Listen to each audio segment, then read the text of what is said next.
back at the 2010 PAC KOTESOL Conference, International Conference, with Peter DeMarco, who could have a lot of titles, and we'll get into some of those, but I notice on your badge it actually says media.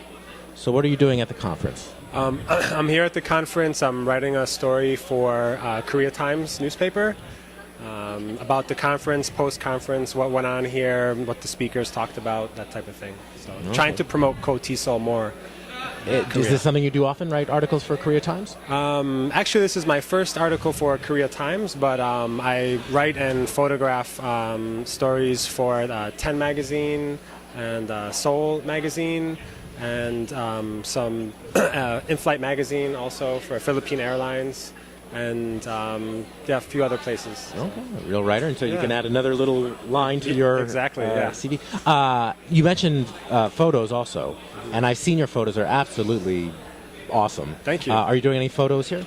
Yes, taking a few photos. I think they hired 2 other photographers to focus just on the photographs, but I'm also just taking my own for my article as well. What has caught your eye? You know, with the photographer's eye, what are you seeing? I like they have the Korea corner over here, and there were some people playing that game. What's the name of the game? Not Korean, not Baduk. Yeah. The traditional game. Anyways, the traditional game. Yeah. We've been in Korea for a while. Yeah, we should know that. We can edit that part out. And just while we're talking about photos, where can people find your photos? If you go to Flickr and type in Nomad Within, go to flickr.com. That's one place. Also, there is on Flickr. There's a group called Seoul Photo Club. And if you go to the Seoul Photo Club, you can also, sometimes I post photos there. It says Nomad Within is my kind of tagline or whatever. I love that tagline. It's very nice. Yeah. Now, you mentioned 10 Magazine. We were speaking with David earlier. Yeah. What kind of stuff do you do with 10 Magazine? 10 Magazine, I usually do stories about things that people can do in Korea. They like to focus on outdoor events or things like I just did a story in October about scuba diving on Jeju. I've also done a story for them about hiking on the Jirisan Trail, not the trail that goes up the mountain, but around Jirisan, around the base of it, through some villages, more of a kind of scenic trail. And I did a story about Busan, nightlife in Busan for them. What kind of research went into that? It was very, very difficult. Arduous research, yeah. Actually, it was a little challenging because I went to one club, Ilun, and the bouncers kept on coming over. Even though I had permission from the manager, the bouncers kept on coming over and telling me, like no photographs and whatnot. So, but yeah, it's pretty good. Okay, so you write for all these different places, take photos. Do you have a day job? Do I have a day job? Yes. I was working at Shilla University for the last 2 years in Busan. My first year I taught in Jeju. I lived in Sogipo, worked for Epic. I also do some teacher training for Epic. Lately I've kind of taken my own kind of sabbatical and been traveling and doing some kind of side jobs, a little bit of teaching, but not really full-time anywhere just yet. How long have you been in Korea? I've been in Korea for about 3 years now, or 3.5 years. Where have you spent most of that time? Probably in Busan most time, and then 1 year in Jeju. But I also lived in Jeju in 1979 for a year. My father was the second English teacher at Jeju National University.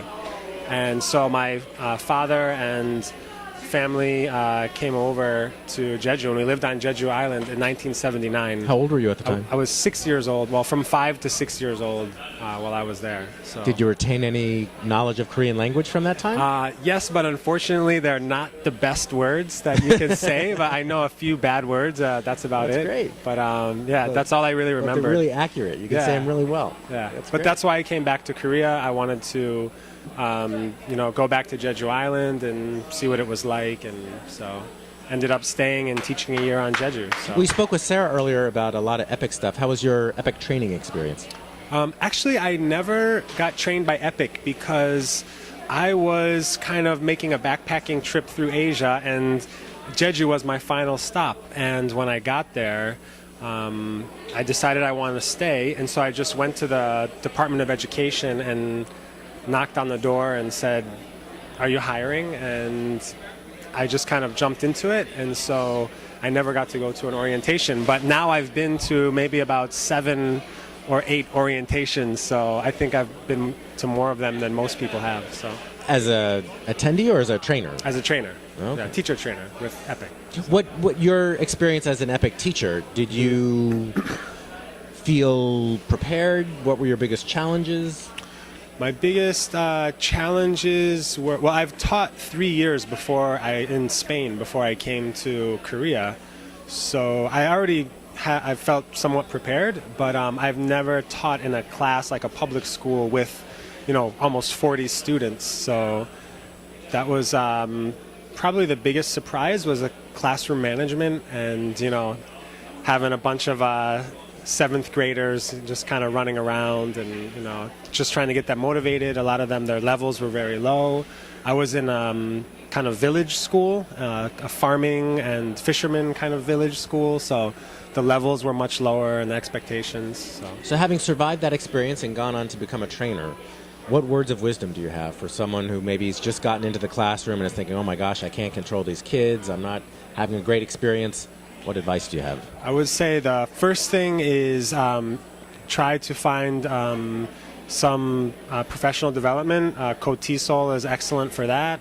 Also, it's a good way to network, meet other people. There's lots of sites online.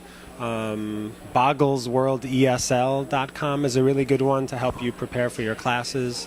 And then I would also say just network and try and get to know other teachers, people who've been there before. They say success leaves clues, just ask other people. And, and finally, I would say try to get to know your Korean co-teachers really well, and just be flexible and try to learn as much from them as you can. And for people who are out there thinking, well, I've heard about getting this job teaching in Korea, but I'm not sure if I'm the right kind of person. Do you think there is a right kind of person that would have a good experience here, or anyone can? I think it's definitely, you need to be flexible. You have to be open to learning about new cultures, doing things different ways. Also here it tends to be a little bit more kind of last minute sometimes and changes, so the kind of common catchphrase is roll with it, and if you can do that, then I think it can definitely be a very interesting and rewarding experience. But if you're looking for things to be exactly the way as they are back home, then you're going to have a tough time. All right. So what's ahead for Peter DeMarco? What's ahead? After a sabbatical. After the sabbatical, do more teacher training, get more into the teacher training role, and develop my photography and hopefully videography soon once I buy a video camera. So. Do you see yourself staying in Korea for the foreseeable future? Yeah, definitely for at least a couple more years. I'll be here. So. Yeah. All right. Well, we'll look forward to catching up with you next time. Maybe there'll be a few more items on the taglines. Yeah. All right. All right. Thanks, Peter. Okay. Thank you.